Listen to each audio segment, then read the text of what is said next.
To all my listeners, whether you're a gold bug or you're concerned about inflation and protecting your capital, you need to check out my brand new conversation with Dan Ferris on the Stansberry Investor Hour podcast out now. You can easily access the episode by clicking the link in this video description box. Hope to see you there.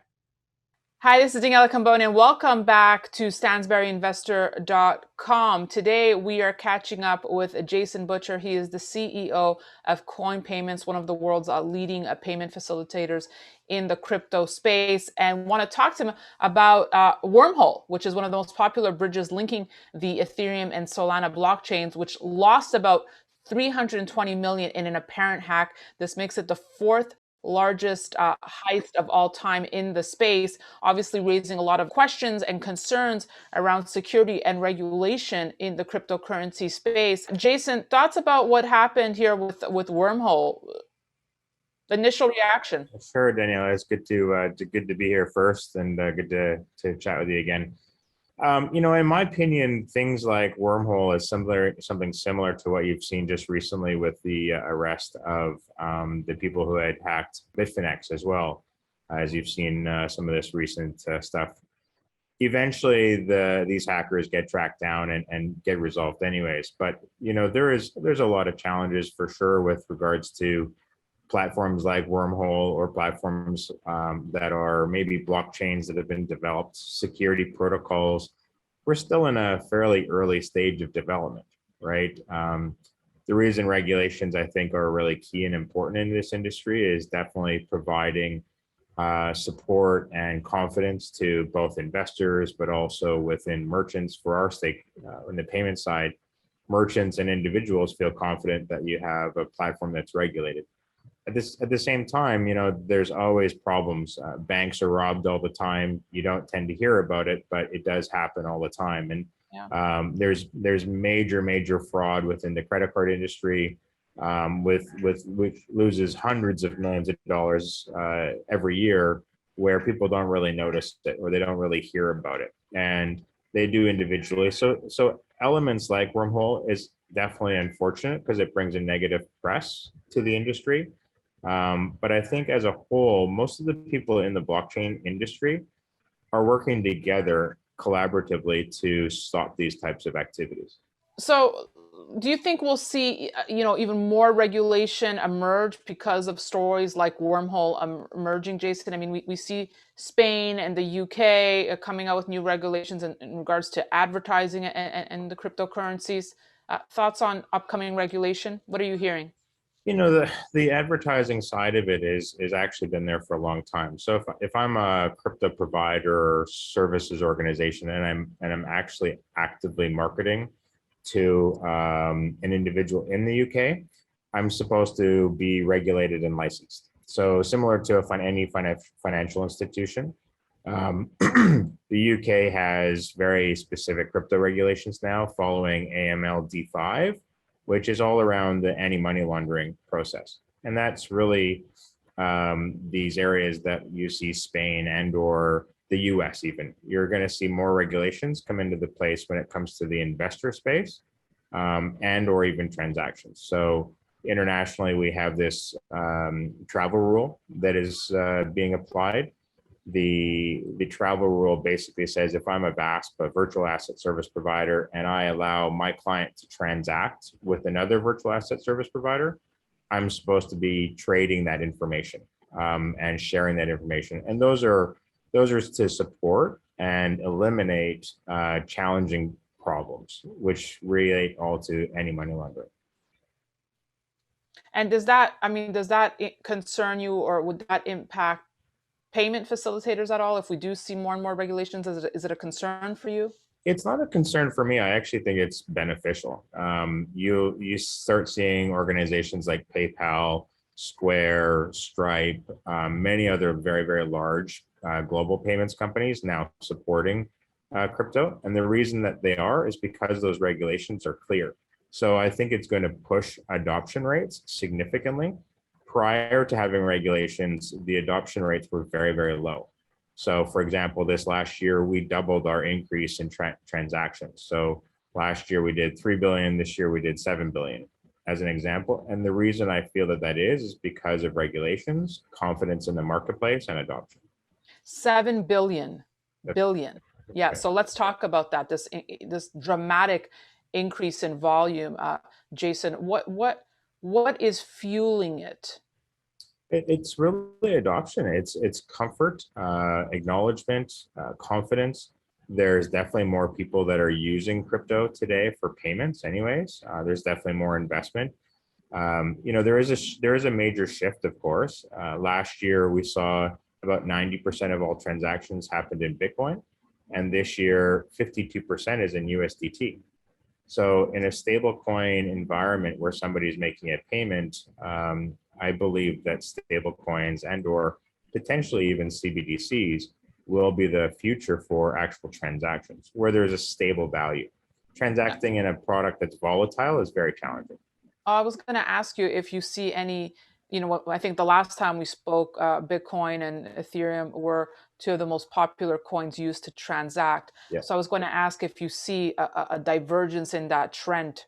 Yeah, for sure. I don't think that there is a reduction in the investment standpoint. So for example, our clients who are exchanges or trading platforms, they continually increase in growth with people doing transactions for the opportunity to invest into Bitcoin and Ethereum.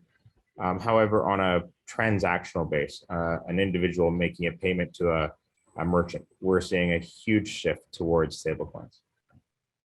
Interesting. And so, like you said, 7 billion in 2021. What is the forecast this year?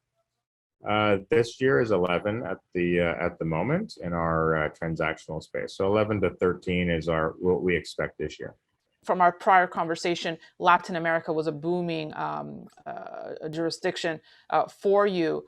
Is that still the path you're seeing, or are there other countries popping up, areas Well, of the world? definitely LATAM is a huge growth pattern. The outreach that we've seen, we just did a partnership with a group in Brazil called ShipPay. They have about 300,000 merchants as an example. They now have ability to accept crypto as a form of payment. So that's a pretty big growth sector. But at the same time, Asia is definitely a growing space. We're working on a new license in the MENA region with Bahrain and Dubai, and those areas are tremendous growth.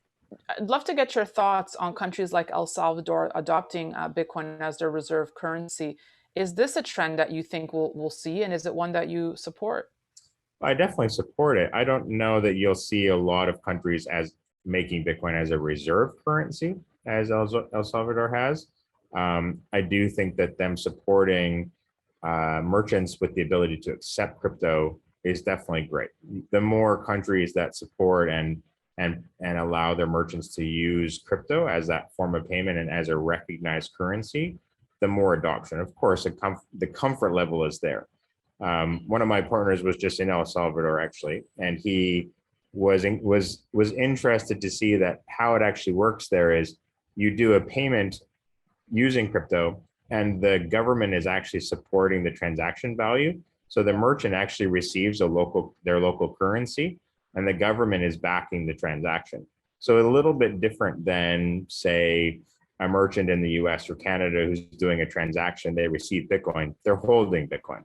So it's really quite interesting what they're doing there. I know from our offline conversations, Jason, and anyone that knows you personally, you have this personal mission.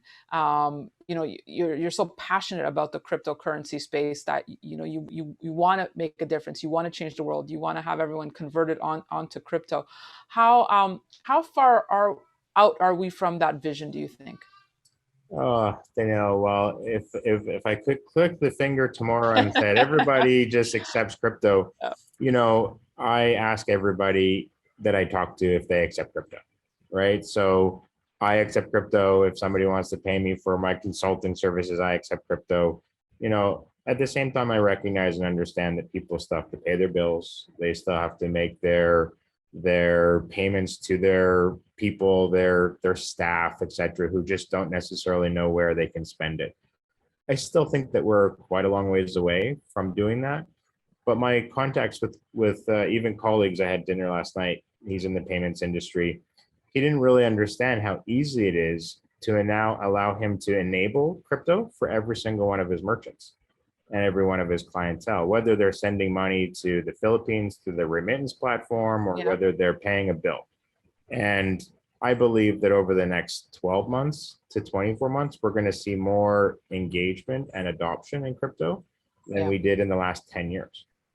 I think that's where the power really lies, Jason, is that even, it has the power to take even a mom and pop shop, let's say in Texas, and make it global and get customers worldwide, right? I think Yeah. that's an incredible thing. Sure. And Danielle, you're in Canada, or you know about In New Canada, York you now, know yeah. what's happening in the trucker space, right? I mean, Yes, yes. just as an example, you had a situation where one organization kind of controlled the situation with truckers receiving their funds for people Yeah, contributing. And what happened? They had to use crypto to ensure that nobody in the middle controlled whether or not they were supported. That's a pretty powerful statement and a pretty powerful opportunity to yeah. allow people to do that.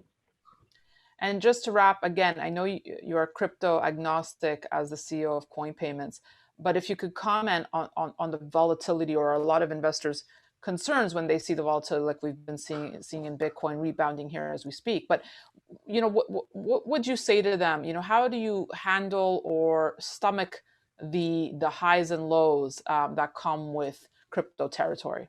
Well, first of all, I think if you're an investor, you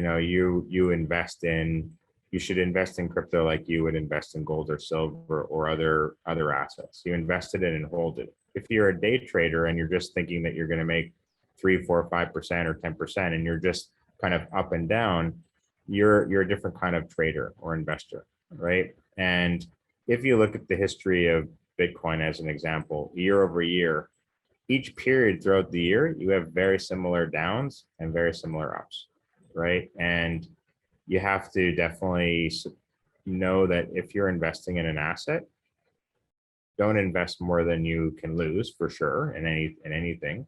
And I'm not an investment advisor, but that's my own personal state. And I think that if you're going to invest and hold crypto, invest and hold it, and understand that that's a long-term play for your opportunity to increase your net value, your net revenue, or your net worth, I suppose. Really well said. Jason, I appreciate you coming on today. I appreciate your thoughts. Always good Sure. catching up with you. Sounds good, Danielle. Look forward to seeing you soon. You too. And thank you so much for watching. We'll have much more for you, so be sure to stay tuned to stansberryinvestor.com. And in the meantime, don't forget to sign up for unique and exclusive content you can't get anywhere else at danielacambone.com. That's it for me. Thanks for watching.